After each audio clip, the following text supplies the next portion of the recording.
Welcome to GearCheckGames. This is part 1 of our commentary for Sonic the Hedgehog 3 and Knuckles, or more accurately, Sonic 3 Angel Island Revisited, which is a fan-made mod for the Steam release of Sonic 3 and Knuckles, which I'll talk about in detail a little bit later, but as usual, I'm joined by my two good pals, Trey and Dan. Excuse me, not Den. No, I'm sorry, Dan. I didn't mean to butcher your name like that. Look at this flex, damn. Your one-syllable name. But we have a guest with us today, our buddy Ethan. Hello, guys. How's it going? Hello. I think mostly why I'm here is the number one Sonic the Hedgehog fan. I think the main reason why I'm here is, I think you all grew up with Super Nintendo and all that. Well, I grew up with the Sega Genesis and Sonic, and this was one of my favorite games of all time. It still is. Actually, I grew up with nothing, Ethan. but thanks for asking. You fought from the bottom. Yeah, I don't think I had a home console of my own until like 2004, but oh well. Let's not dwell on the hard times, because this, ladies and gentlemen, is one of the greatest video games ever created. Full stop. Joe, I feel like you forgot to introduce our final guest of Knuckles. Oh yeah, of course. Knock knock. Yeah, we gotta introduce the memes, of course. Nicholas the enchilada. Good old Nichols. This really is like a Super HD port. Like, there's a lot of effects on here that aren't in the OG version. Yeah, so Sonic 3 A.I.R, in short, it extends the resolution to 1080p, or 1920 by 1080 more accurately, so it's widescreen, which the original widescreen, yeah. Well, yeah, look at this, it's so fast, I can't help but scream. So fast! Yeah. So it's widescreen now. We have a few additional effects, like Sonic now has after images when you get the speed power up. I love it. Smooth sprite rotation when you're going along slopes, which is nice. Slow down when you go past the waterfalls, because my rendering software is crap. And just for some reason I couldn't get those waterfalls right, and that's gonna come back to bite us in Act 2. Yeah, I missed a couple of. We're gonna talk about the bonus rooms later, Trey. Okay. Sorry, I just started playing this game. Gotta go slow. I just started playing this game recently, per your suggestion, so I'm finding all these things, and I'm really enjoying it, so I really hope you showcase them. Well, don't worry, we will in due time. Flame, yes. One thing you might have noticed about the music, if you've played this game before, this soundtrack is actually remastered. Really? Yeah, they use the original audio samples, I think, but I think it's like mixed a little bit better, so it's a little easier on the ears, and some of the voice samples you hear during like the mini-boss theme are higher quality, so it doesn't sound all compressed anymore like it did on the Genesis. Now these special stages here, these are also way different from their original incarnation, because they've basically upgraded them in Sonic 3 A.I.R to the like Sonic Mania quality. So we have a nice little like smooth gradient on the edge of the playing field, and of course they run at 60 FPS as opposed to 30 in the original version, which is a bit choppy. This is really pretty. This runs really smooth. Yeah, just pick up Sonic Mania. It's a good game. Sonic 3 Part 1, pick up Sonic Mania. Yeah. They're both good, but this one's better. So every Sonic game, God, I'm introducing everything in the wrong order, but like every Sonic game has special stages like this, which, as I understand it, and maybe Ethan can corroborate this, was Sega's attempt in the 90s to compete with Nintendo by providing graphically impressive 3D like gameplay portions. And I gotta ask, Ethan, as somebody who grew up playing this game, did this impress you as a child, this 3D special stage? It did for a little bit, and then we found out about Sonic 3D Blast, and that had more of an isometric 3D. I was more impressed by that than I does Sonic 3 special stages. That, and I actually like Sonic 2 special stages a little more, because they have a little more of that 3D, like you running it down really fast thing. Oh yeah.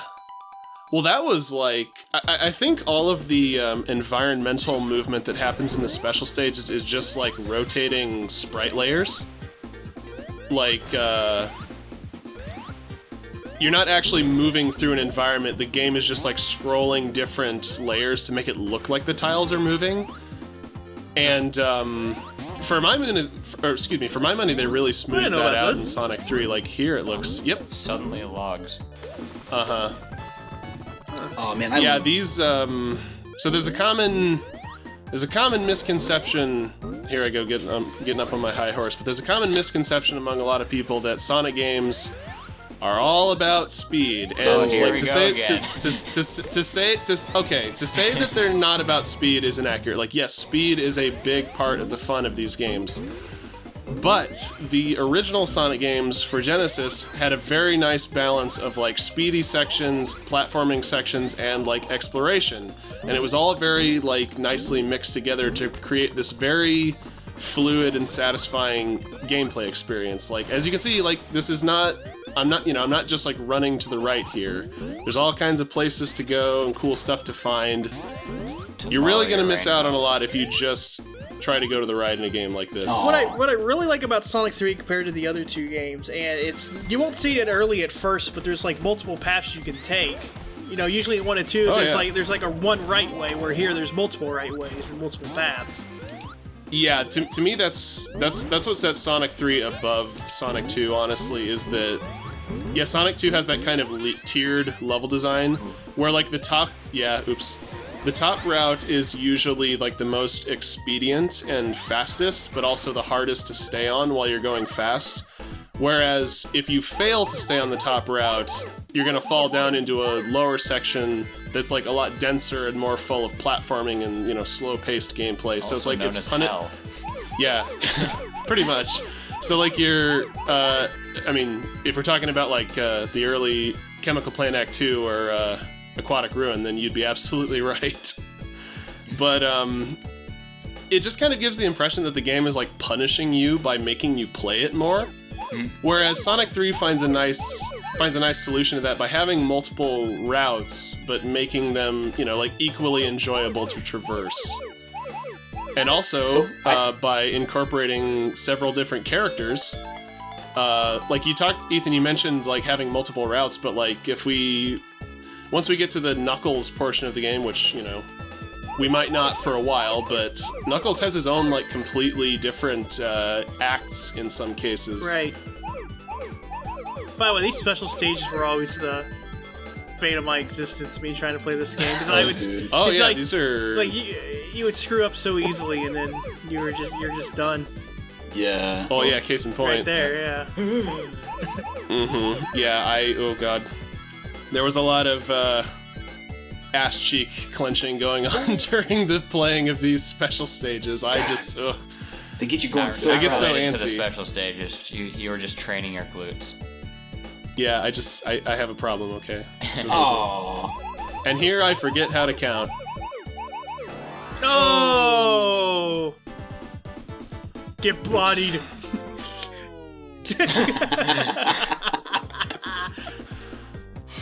Yeah. My boy. Sorry about that, fellas. So in case... Well, I'll talk about that when we get to the next one, but I had a question about special stages, because I'm a newcomer to the Sonic franchise. What does it mean? What does it mean to get a perfect when you get all the rings in a stage? Does that give you anything extra along with the emerald? You get a giant... Thanks, Tails. Hey, don't steal my lines, Dan. That wasn't Tails' fault, but we're gonna blame him anyway. Yeah, it's the easiest way. The perfect in the special stage gives you... Oh, man. I forget exactly how many points it gives you, but it gives you a ton of points, enough to get you a continue, which is not terribly useful in this game, as this was the first Genesis Sonic game that allowed you to save your progress. So that was a big handy feature in or I assume it was back in the day. Oh yeah. It's the same on the Genesis Sonic Collection for GameCube that I've been playing on too. Like, it's nice to be able to come back to a level that you've been having trouble with and just be able to like start from the first bit. That's good cheese. Well, not only that, like Sorry, man. Well, no, Ethan, I was just showing off one of the many wonderful quality of life features of Sonic 3 A.I.R, because in the original version, if you had Tails with you, you could plug in a second controller and have your buddy control him, and use him to access areas that Sonic wouldn't be able to get to himself because he can't fly. But that was pretty much you just my job when we did the co-op S3 race. Yeah, the local multiplayer in the old Sonic games is not the best in my opinion, but I mean, I guess it was novel for the time. It's better that it's to have it there than to not have it there. But the nice thing that they did in Sonic 3 A.I.R, which is a feature that I think they took from Sonic 3 Complete, another fan hack, is that if you push up and jump, Tails will start flying, and you can jump into his arms and fly him around with him that way. So you don't need the second controller in this version to like utilize Tails when you're playing as Sonic. By the way, hitting Robotnik off that bridge was some risky.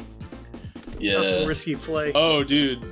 I wanted to show the boss fight, but what I normally do during this fight is I try to time a jump perfectly before he comes out of the waterfall and get my 8 bounces in, like, right when he appears and, like, fire dash to the edge. It's Knuckles. So this unpleasant character here, as you may know, is Knuckles the Echidna, the resident of this mysterious island we've landed on, who seems to be in cahoots with Dr. Robotnik. Yeah. What a jerk. I mean, honestly, he's probably going to be like the next major villain in the coming Sonic games. Yeah. Like Sonic 4. I can't wait! Sorry, I can't wait. I know this is like the first, not the first like invulnerability power-up you've picked up, but I must say, I love that theme. Like, anytime I hear that, I get jazzed. I'm like, oh yeah, I'm ready to run, I'm ready to fight. Yeah. Yeah, Sonic 3 and Sonic and Knuckles have separate, they have separate music for certain instances, including the main theme, and I will say I much prefer Sonic and Knuckles' main theme to Sonic 3's, especially when you start playing around with super forms and it's playing, like, constantly. Oh, yeah. Like, neither one is optimal, but if I have to listen to one, it's definitely the Sonic and Knuckles one. Oh, wow. Sonic 3 one is just, like, ridiculously repetitive. But anyway, in addition to special stages, we also have bonus stages here. 3 different varieties. This one is based off of the special stages from Sonic 1. Yeah. Although for Sonic 3 A.I.R, they smoothed out the rotation of the bonus stage a little bit, so that it's a little bit easier to navigate, in theory. As you can see, I'm having a bit of trouble, unfortunately. What do these give you if you win? Sonic they basically put Sonic in a washing machine, or in a dryer. Yeah. I don't know, they both kind of Hey, those fans can break your bones. Yeah. Yeah, don't climb in a dryer. Bad things will happen. Yeah, Sonic was speaking from experience. Yeah. Do you think they had? Those PSAs were great. Yeah, do you think the writers of Sonic Says put that in because they thought kids would try to recreate the spin dash by putting themselves in a spin cycle? Oh my god. That's the only way to get going that fast. Oh man. So I have something to say about those horseshoe crabs. They'll certainly turn them blue. Those horseshoe crabs are meant to troll you because they fire that missile backwards when you're chasing them. Oh, dude. Speaking of cheeky enemy placement, one of these... There was a similar section earlier with those turret guys. You want to, you drop down a layer after the bridge collapses, and you want to, spin dash into the next one. But then you do that, and there's a spring in the ground that launches you into an enemy, and it's just like... I mean, I think you normally have a bubble shield at that point, so it's just the level designers having a bit of fun as opposed to, firing you to your death like some of the later games do. But it's still come on. I can't wait till we see how the developers troll us in Carnival Zone. Oh boy, yeah, that one's infamous.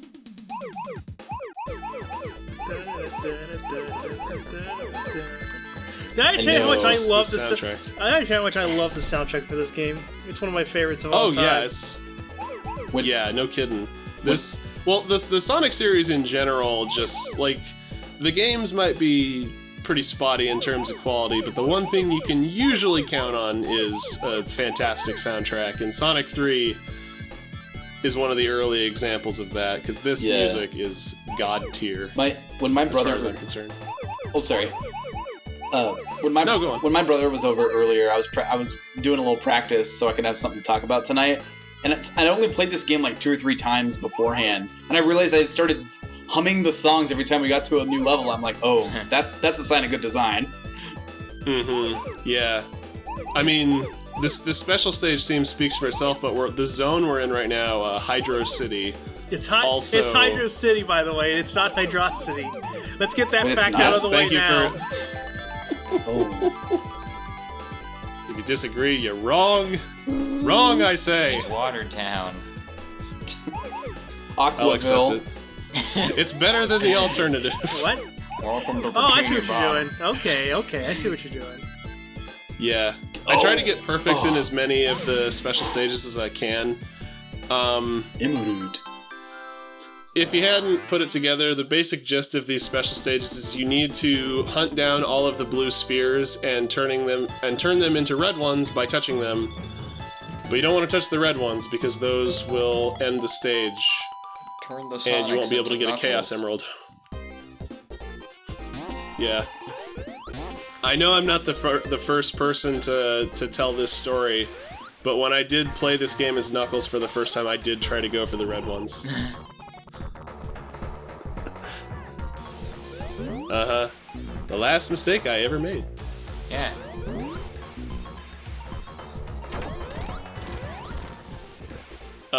Well, I mean, at this point, like, we had already had Sonic 1, Sonic 2, Sonic CD. Robotnik's gotta just be getting exhausted, and he's, just coming up with ever more sadistic plans to take out Sonic the Hedgehog, so drowning does not seem out of the question. By the way, this is my favorite song in the game. Oh, yes, this Sonic is beautiful. So back when I was this is a beautiful Sonic. So back when I was young, I would always get stuck right here. The wall would always get. You have a wall coming from the left, and it would always. Oh yeah, in Sonic 3 standalone, that life I just got is a spring that launches you backwards. Well, in 3 and Knuckles, it's a life. In 3 standalone, it's it's a bit of trolling. I feel like that's this game's first gear check. Name drop. Well said. He's already fitting in. Well, where it's I get what you mean though, Ethan. Where it's like you can't just hold to the right. You got to pay attention sometimes, or you got to know when to pay attention, because there are sections like this where it kind of. There are sections like that where it just kind of pushes you along for spectacle, but it's usually this game is usually pretty good about like when the end of that section comes, it like launches you into the air or like puts like some kind of an obstacle in front of you that's like not hazardous, just to kind of be like, okay, it's time to slow down and play the game again. It's time to slow down, Sonic.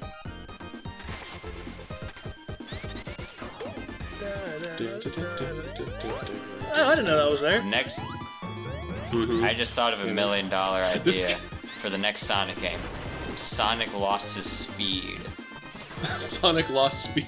No, Dan, that already exists. It's called Sonic Labyrinth for the Game Gear. Oh boy.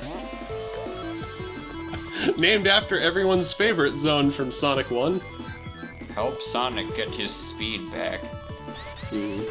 That's literally what it is, Dan. Dr. Robotnik he sneaks into the literal plot of the game is that Robotnik sneaks into Sonic's house while he's asleep and like puts speed down boots on his feet. Are you and kidding steals me? his regular shoe. I was going to say as a joke, like, oh, Robotnik sneaks into Sonic's room and steals his fast shoes. But no, he has slow down shoes that he puts on Sonic's feet, and I guess he can't take them off. Nope, that is literally what happens. I always called this zone the carnival zone because it looks. You'll see later, especially. It has like a carnival look to it. And this is the point where I'm like, okay, I know that I know there's like a big mass of blue spheres around here. Because like you can't get a perfect if you collect you have to collect like the standalone ones last, like because if you encircle a big bunch of the blue spheres with the red ones, it turns the ones in the middle into rings, and you get a perfect by collecting all the rings in the bonus stage. So if you want to get a perfect in some of these, you have to plan it out so that the last one you get is always one of the standalone ones. Otherwise, like, the rest will turn into rings after you lose control of Sonic, and you won't be able to perfect the stage. And time to find that last blue ball. Yep.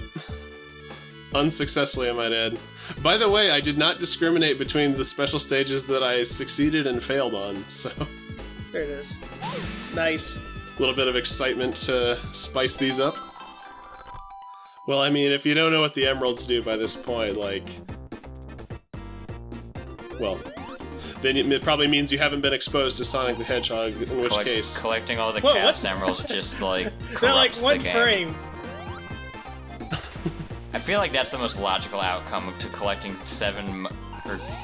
It's 6? Is it 6 or 7 Chaos Emeralds? I forgot. There's 7 in this one, there's 6 in Sonic 1. Okay. Yeah, I feel like that's the most logical outcome to collecting 7 MacGuffins called the Chaos Emeralds. It just, like, corrupts the game. Yeah, it just corrupts the ROM and all kinds of nonsense ensues. Whoa! Yeah, I'm getting the Labyrinth Zone flashbacks. I would not have made that jump. I would have waited. Yeah. Often I find that the deadliest obstacle in the old Sonic games is getting crushed. Because this game is very generous about crushing you when you're, like, overlapping with some of the obstacles. By the way, if you ride one of those cylinders upwards, it takes you to another special stage, but I didn't want to have too many special stages early on, so I just figured I'd give you a little nod to it. Yeah. Yeah, he's just here to ruin your day. But not today. The number of rings you have when you pass a checkpoint determines what bonus stage you'll go to. I'd say this one is my second favorite. It's not mechanically very interesting. You kind of just bounce back and forth until you see the one you want. I'm trying to get a bubble shield here because it's the only one that doesn't dissipate when you go into water. But I do like this one because it's just, you know, it's pretty straightforward, and you can actually get shields from it. I'm not too big a fan of the slot machine one because, like, I don't find there to be as many instances where I'm like, oh, I gotta have more rings. It might be a minor spoiler, but one of my favorite parts in Sonic Mania is where it's this boss fight, but the roles are reversed. Oh, yes. Yeah, there is so much good, like, fan service in Sonic Mania like that. It's gonna be free on PSN, yeah. At the time of this recording. Yeah. Yeah, don't accuse us of false advertising. I don't want someone watching this in, like, 2024 and being like, well, it's not free! You liars! Well, this episode is now quite literally dated. Mm-hmm. There you go, folks. Enjoy. And hopefully join us next time for part 2, in which we venture into the next zone. That's all you're getting. Bye. See you next time. Hydrosity.